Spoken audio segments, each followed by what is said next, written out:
Many of you know that the Synod has had partnerships with churches in Malawi and in Sweden in the past, alongside our involvement in Liverpool's link with the churches in Cologne. And today, Kevin Snyman, the URC's Programme Officer for Global and Intercultural Ministries, is going to lead us in thinking about the possibility of new partnerships overseas. Kevin, thank you for giving up your time to be with us this morning. This evening even. And over to you. Yeah, it feels a bit like this morning. With all these Zoom meetings, I'm not too terribly sure where I am in the day. I don't know about anybody else. Good evening. Hello to everybody. Could I have a little wave, perhaps? I can see you.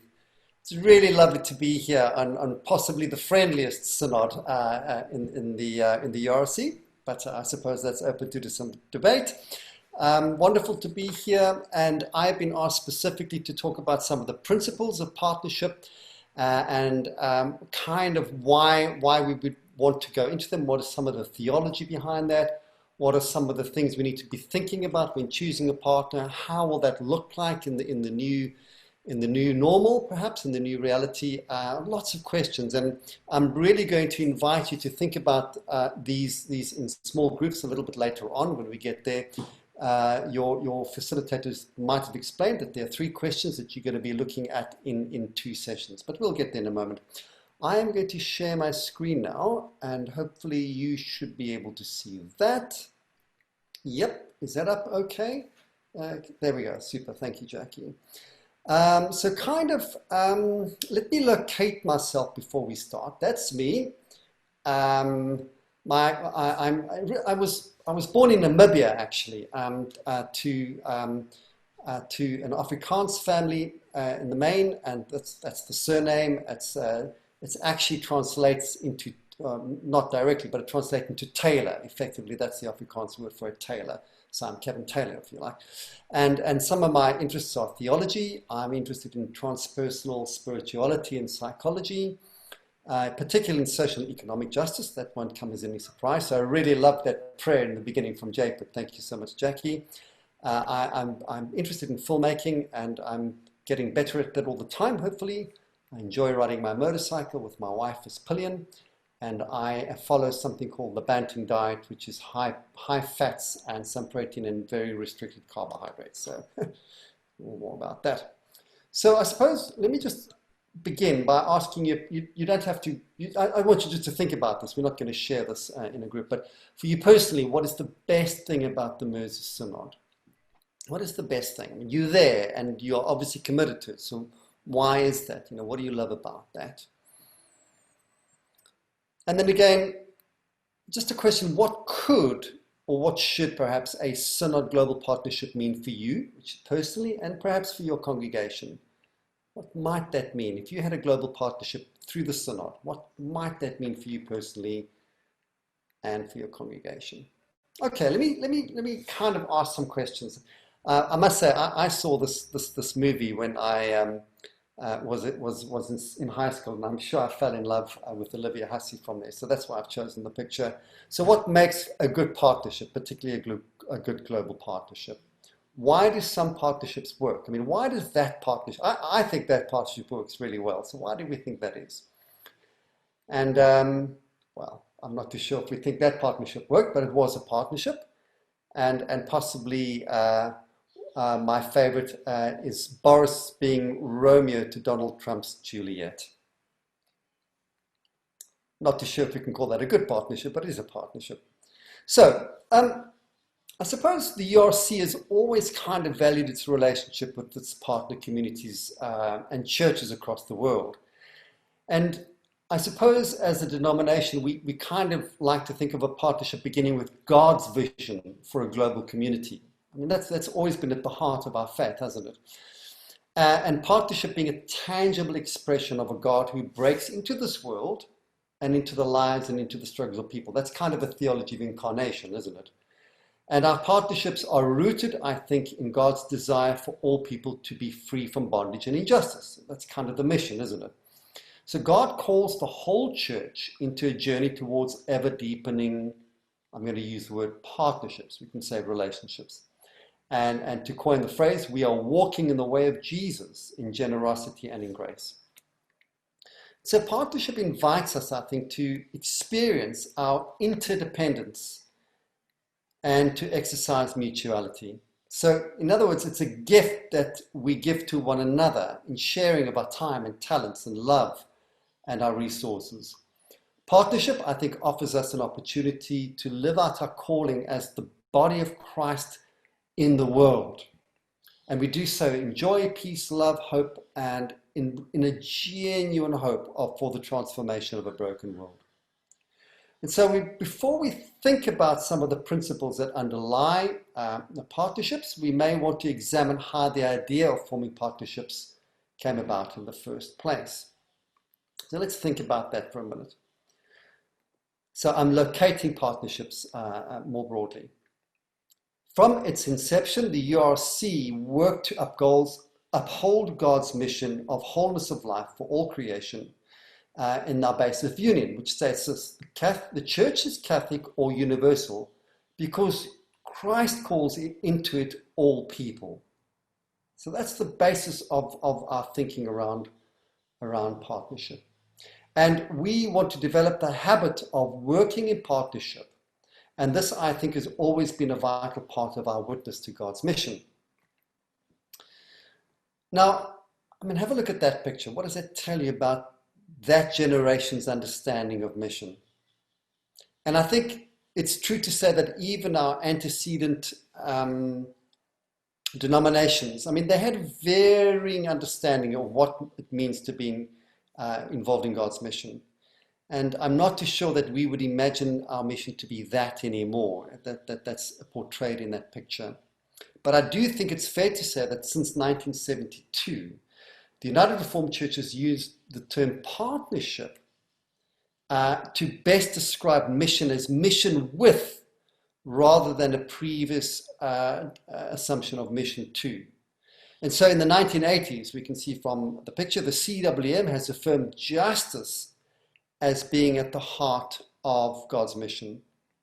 And given our dissenting and nonconformist heritages, the United Reformed Church came to see its special contribution within the larger Missio Dei of the Church as directed towards working with partners to advocate, so partnership is a key of that, to advocate for systemic justice and social transformation.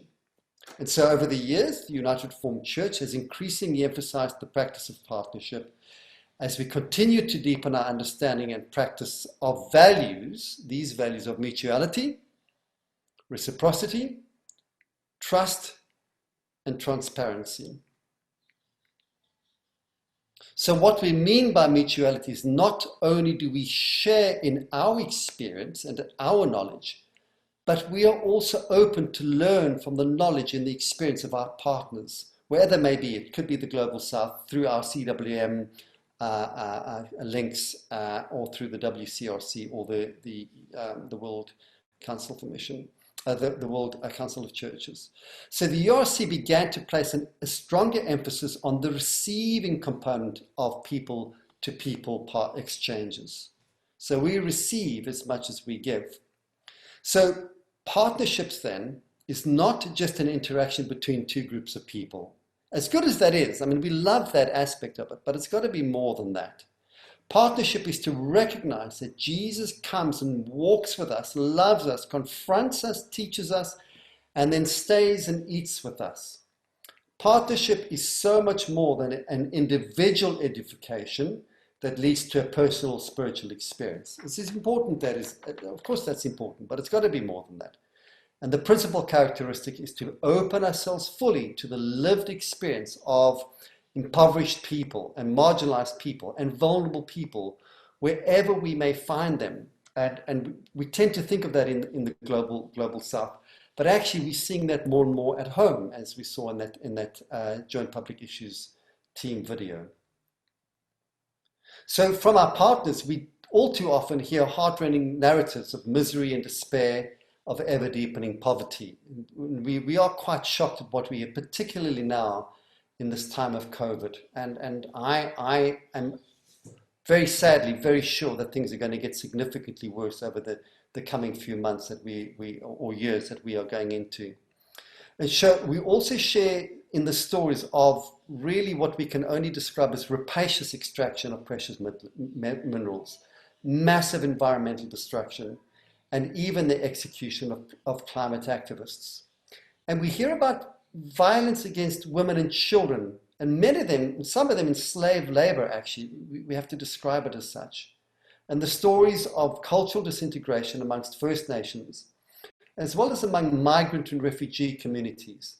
We hear these stories and are deeply motivated by them to see justice flowing like a mighty river among the thirsty nations. Vision 2020, I think, attempted to underscore all of these above. We don't do mission to foreign lands, rather we work with partners. We direct our prayers, our advocacy, and our action towards overcoming injustices in their as well as our own contexts. And we do this with humility because we recognize and confess ourselves to be complicit in the systems that have created many of these problems. And I like to begin with creating artificial scarcity, because that's how the economic system works. We create artificial scarcity and the poverty and the debt and the slavery and the oppression that flows out of that, including the environmental destruction. So how do we begin to address our complicity in those things? But let's be very clear, we also celebrate and with many expressions, examples of direct congregational connections with the global churches and agencies and programs. And I'm quite sure that those of you here will have experience in direct contact with global churches through your congregational links and through your synod. And we mentioned earlier on through the Mercy Partnerships with Sweden and Malawi, and indeed with the Cologne Connection. At a time of significant decline in our own context and perhaps around the world, perhaps aided by Vision 20 and Walking the Way, congregations are recovering the theological awareness that mission is at the heart of the gospel and therefore at the center of renewal. And if I may be permitted a plug for Commitment for Life, it would be odd if I didn't do that. You can see a picture there. One of our partners is Zimbabwe. And many of our synods choose to participate in God's mission in the world through their global partnership program.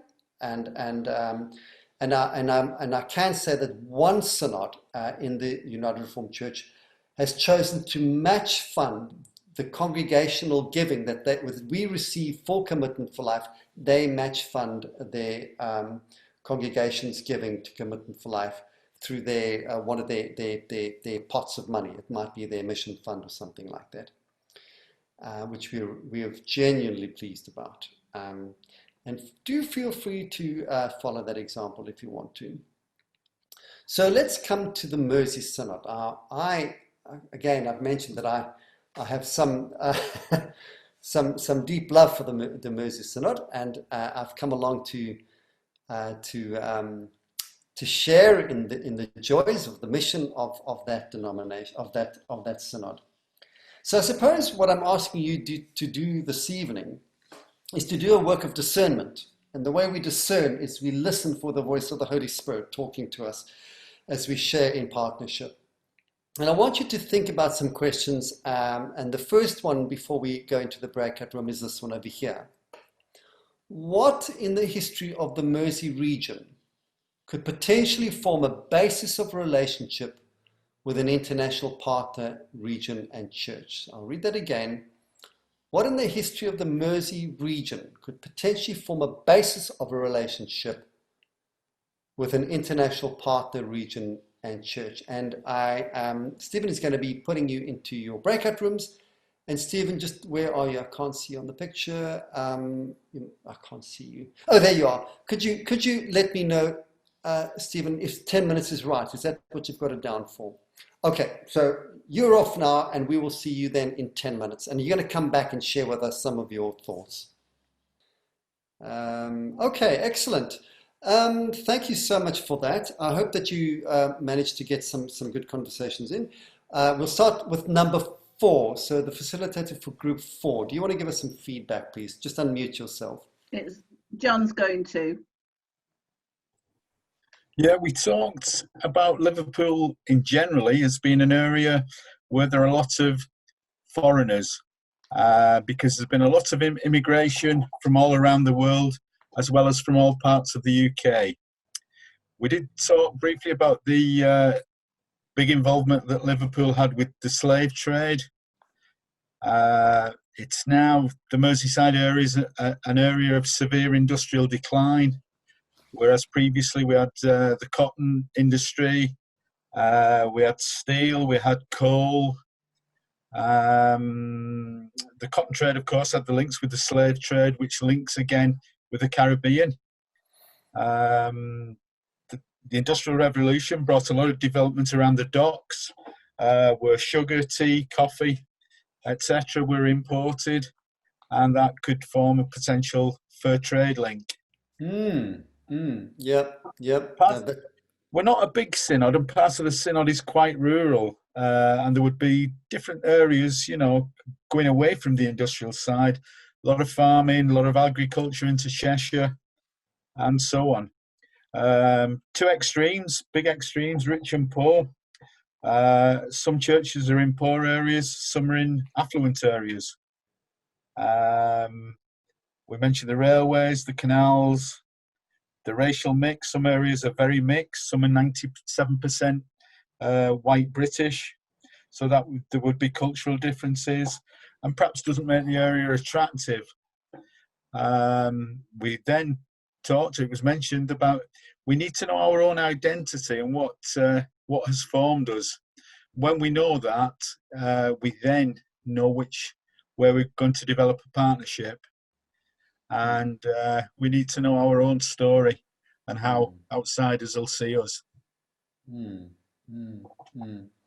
Thank you, John, for that feedback. That I was particularly struck by the mention of a big rural area. It kind of, you don't think of that when, you know, but actually that's true. I mean, it is perfectly possible that you could link up with a place that actually has a mix between rural and urban, perhaps severe industrial decline is the word that you used. Great. Number 3, group 3. Who was going to do that for us? Kath, thank you. Some of the conversation actually echoes what John's just said. So we thought about the fact that we're a synod with a port, Liverpool, which shaped the development of the area, movements of goods and people. And of course, that links to the slavery issue. And one question was, could we help change that by coupling with a country in Africa, for example? And maybe listen to some positive experiences of Black people. The other thing was around the textile industry, as well as John mentioned. We talked about cotton mills in the Cheshire and Lancashire areas, linking into Mersey. Which also links to sort of cotton fields and the whole cotton issue. Gandhi's been on the television this evening, and there was a link there thinking about the cotton workers and that industry. We thought about arts and culture, the Beatles, the music scene, and were the possible links there with arts and culture. And then finally, it was around agriculture again, something that John had mentioned, thinking about justice issues and paying farmers a good wage, and the migrant workers as well. There's lots of sort of justice issues wrapped up in the agricultural possibility. So those were the things we were talking about. Thank you for bringing up those issues, Kat, particularly the focus on justice, because that's what the partnership has to be. I think, you know, if it's not doing that, it's going to be really difficult to really see God's mission, you know, shining through as a core value of the partnership. So thank you for that. Number 2. Yes. We also talked about Liverpool and the slave trade, so I won't say much more about that in some respects. But we also talked about the links Liverpool has with Cologne, in particular through the Second World War and the Blitz, and there are links there. But we also talked, interestingly, about music was mentioned, but our sport and the history of sport throughout the region. And there are a lot of possible links there. Sport is very strong in the region through Commonwealth Games, rugby league, cricket, things like that.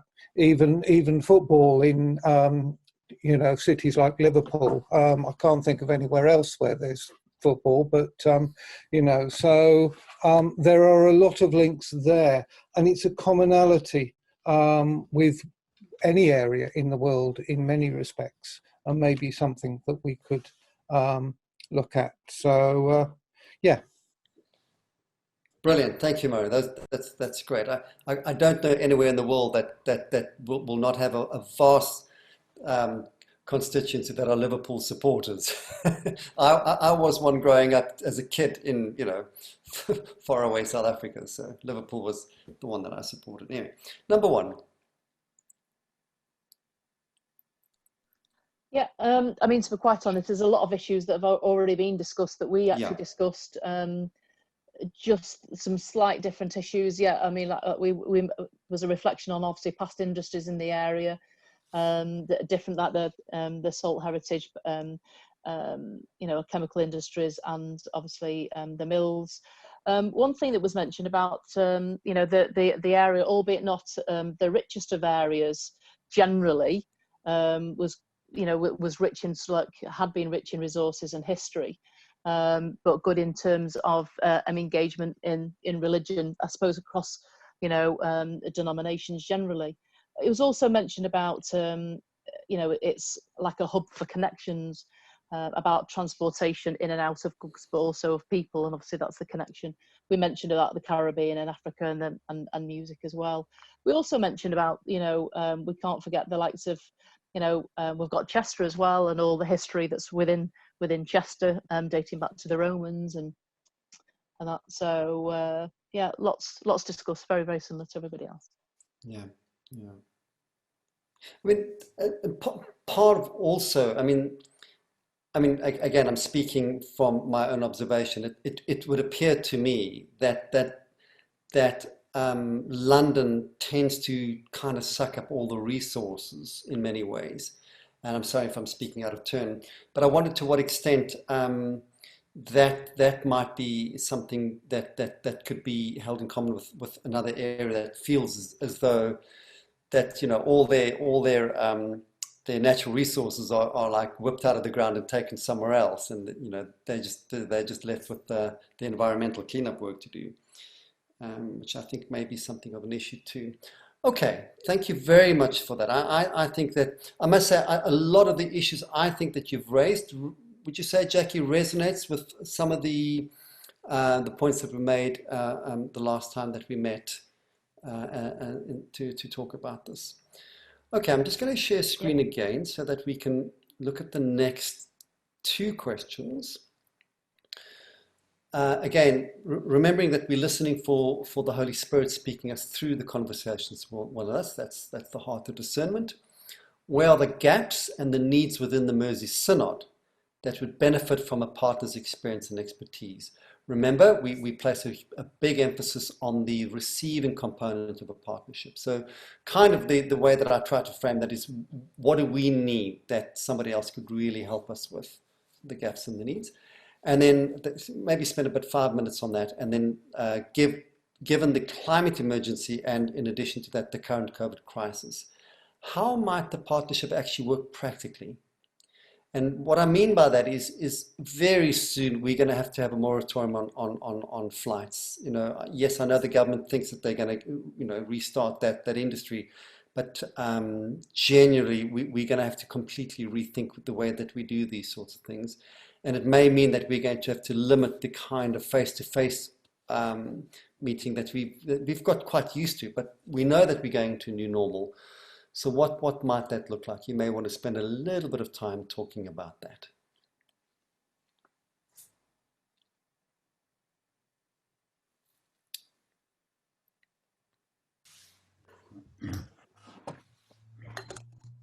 This new maxi cup is a really good buy.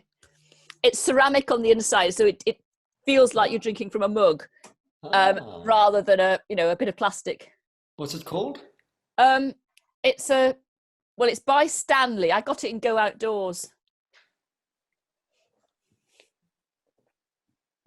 Nice.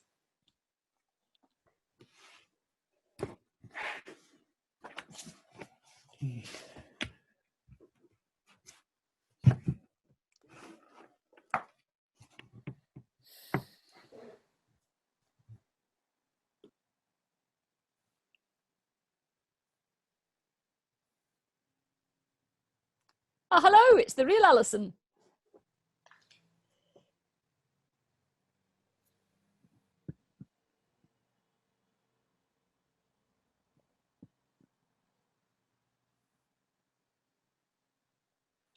And that's 27. I think we're all back. Oh, well done.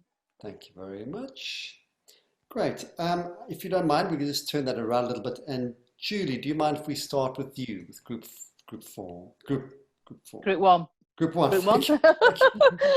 Thank you. What we're doing? Are we doing both questions? Yes. Yeah, That, right. Okay. So yeah, in relation to question 2, about sort of like gaps and needs, in particular, when we're talking about sort of the justice issues and this, that, and the other, certainly racial justice was one of the main factors, and about understanding immigration justice as well.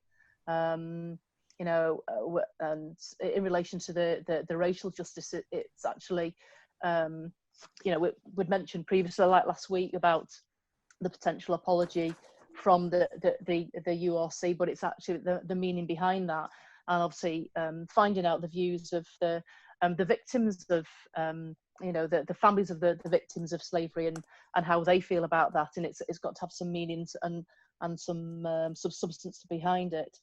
In relation to the immigration justice, we talked about the Windrush, people going to the New World, America, Canada, and that. So there's it's actually that understanding as well, and the gaps in knowledge there.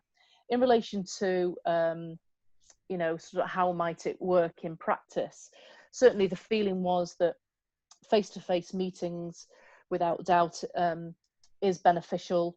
Having that mutual understanding, and actually understanding and experiencing what people are actually going through, and vice versa, them coming over here.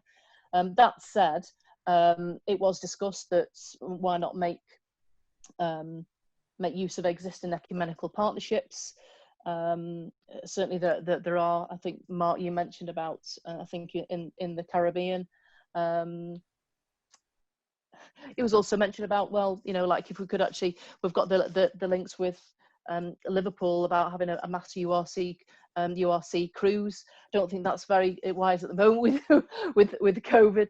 That was a joke, but we're talking about sponsoring someone as well, sponsoring someone going to somewhere, but also somebody maybe being sponsored to come here as well, to have to find out their views and getting a greater understanding. Yeah, certainly though, it was problematic with climate emergency and COVID crisis. It was like that the face-to-face is really, really important, and other than Zoom, how can you actually make contact? Thank you, Julie. That was really comprehensive. Thank you. Let me get this right. We're going to number 2, so that's Murray. Yes, thank you. Yeah, again, we talked a fair bit about, in similar terms to Group 1. We did say that, part of the gaps we've got is that in our diversity, if you like, both in age and colour, we are predominantly white and predominantly older church. And that's something that I think we felt was significant. But But also, one of the things we said was we will probably get the most out of a partnership where we don't fit together well, but we rub up against each other and challenge each other, and are then challenged to look at ourselves differently. And we focused around that in some respects, and so didn't really get on to question 3, I'm afraid. That's fine. That's a very interesting perspective, I've got to say. That's that's quite, I mean, that would require quite a mature approach to things, because, you know, obviously if it's not going terribly well, and what yardstick do you use? You know, so, Yeah. But I think that's really interesting. Thank you for sharing. Kat. Again, similar to Murray, we spoke about the gaps and needs. So we recognise that we've a lack of diversity within our synod, and that might be something that would lead us in a certain direction. We also talked about the fact that as a church, many of our churches are mainly elderly congregations. And so one of our gaps is, you know, a younger generation, whereas in other countries, some churches are thriving with lots of young people. And perhaps there's some scope for possibility there as well. We also talked about the fact that that's a two-way street, and that our older congregations have something to offer in terms of a level of resilience and wisdom, faithfulness and prayer. And, you know, young people have the enthusiasm and the energy, and so perhaps there's something there that we can both learn from each other. Thinking about the third question, we did talk about how, you know, we're learning now how to meet without meeting, is what somebody said. We're learning via Zoom how to connect with each other. Right. And somebody said perhaps being online means we can be more involved in other places. So whereas perhaps a World Church group might just be a few people, more people can be involved if we're doing it online. Scope for more involvement. And of course, really, that's probably a more eco way of doing things, is what we were thinking, to do things online. Sure. Or recognising that we still do need to meet face to face sometimes. Thank you, Kat. That's very useful. If I can be permitted an anecdote, we were hosting an online Commitment for Life meeting, and one person came in. I think she said she was in her 90s, and she said since the lockdown, she's never been more involved in church activities. So there's you know, I do think we need to learn how to use it. Of course, you know, we don't know how to use it to its full potential. But for me, it's fascinating. There's quite a leveling that Zoom offers. You know, some people can't afford to go overseas, or whatever the case is, or are not able to do it because of mobility issues or something like that. And so there is, I mean, obviously, face-to-face can never be beaten, can it? But as we learn to use this more effectively, you know, new scopes and new vistas may open for us. So thank you very much for picking up on that. And our final person is John, Group 4. Yeah, we felt we were struggling because again of the older demographic. We thought there was a gap in our perception of ourselves. We are averse to change, and we need to see ourselves in a new light. We felt we'd shut ourselves in and distance ourselves from a lot of things, mainly life. And if a partner, you know, would come in and say, why are you doing that? What are you doing that for? Hopefully then the penny would drop and we would change. Moving on to question 3, we felt that modern technology is brilliant and it makes interaction a lot more easy. Video conferencing works better though when there'd been personal interaction.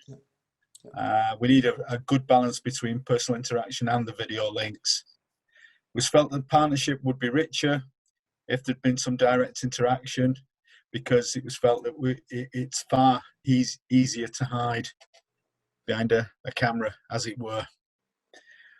We need direct contact to form a lasting partnership, and to suggest, perhaps a video contact initially, then go out and make direct contact, or ask people to come to Mersey, and then perhaps keep it going by video, or a combination of the two. Thank you very much, John. That's very, very, very helpful. Thank you. I'm just about finished. I want to maybe just make one or two final remarks about, I don't think that's where I want to be. There. So some further considerations in the light of the planetary environmental emergency, and it is an emergency. How will your partnership radically reduce CO2 emissions and draw down carbon? So if you were to do a face-to-face, how would you be able to mitigate or offset some of the carbon usages? I suppose those are some questions to think about. Do you have a scriptural references or theme to which you base your partnership? It'd be really useful to base it around something like that. Can you align with existing links, your partnership with the existing links through CWM, the World Council of Churches and Commitment for Life? So our 4 regions or somewhere in the world that there is already this kind of historical link with useful. And the other one that I would say here, I was thinking about it, let me just think. Oh, I should have really put it. Don't think that the partnership has to be forever and ever. I think you may want to consider that there could be a begin date and a clear end date. Or at least a time for review where you give yourself permission to say, look, this is not working. Maybe we can think about something else. So just think about that as a possibility. It doesn't have to be kind of a, written on tablets of stone. I think I'll leave it there. Bless you. Thank you very much.